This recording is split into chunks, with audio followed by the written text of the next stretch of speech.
looking at each other. Well, it doesn't really seem that dirty in here. I don't know why they need those things. Then we realized they weren't for garbage.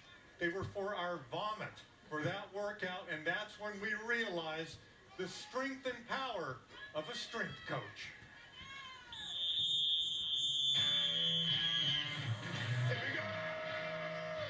There are two words that terrify every college football player. Hold it! What does it take to break you? And those two words are strength coach. Come on, baby, lay on that bar. Drive it now, drive it! What does it take? Drop, drop, drop! Nice job, dude. Ooh, nice job. People should be afraid of their strength coaches. Anything that he wants you to do, you got to do it. I tell you where to go. Get your ass over here. Get him on a platform! The evolution of the strength coach species begins with this man, Boyd Epley. At that time, there weren't any colleges lifting weights, and it was kind of a no-no because the rumor was that if you lifted weights, it would make you slower and muscle-bound, and it would hurt your athletic performance, but it was just the opposite.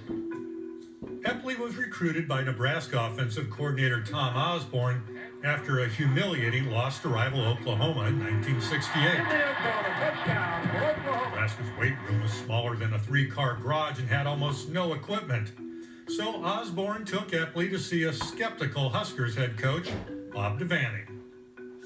He said, well, we're going to give this a try because Tom thinks it's a good idea. But if anybody gets slower, you're fired. I started in 1969 as the first paid strength coach in college history. He wasn't paid much, just $4 a day, and his staff wasn't paid at all. It might be the greatest bargain in Nebraska football history. After 1 year of lifting, we went to Norman and beat them 44-14. That turnaround caught the attention of everyone in the country. The most famous coaches in the land were calling me and hiring people off just off a phone call.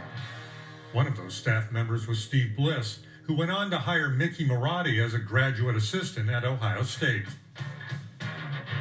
Marotti has been in the business 33 years. He has 3 national championship rings and 2 master's degrees, one in exercise physiology and one in sports medicine. He remembers the old days. Hey, skip 20!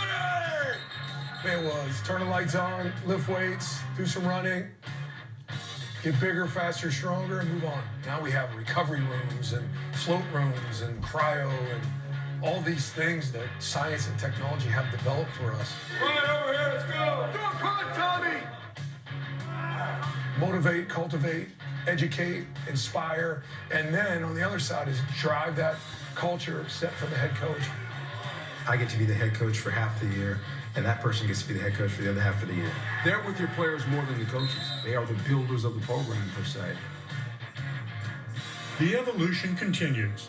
Old school, meet new school. Spanos is obviously an internet sensation with his juice and passion. Meet medium shirts. I don't know if they make shirts big enough for that guy. Alex Spanos is about to become an internet sensation. And meet the stash. It kind of started out as a joke, and then it just kind of grew on me. Second-year Oregon strength coach Aaron Feld didn't always look like this.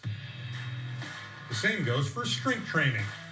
I think it's always been about science, whether it's linear periodization or undulating periodization or biomechanics in general. I like to spew the science behind what we're doing almost all the time. When we're starting a new phase, I like to explain to them why we're doing things.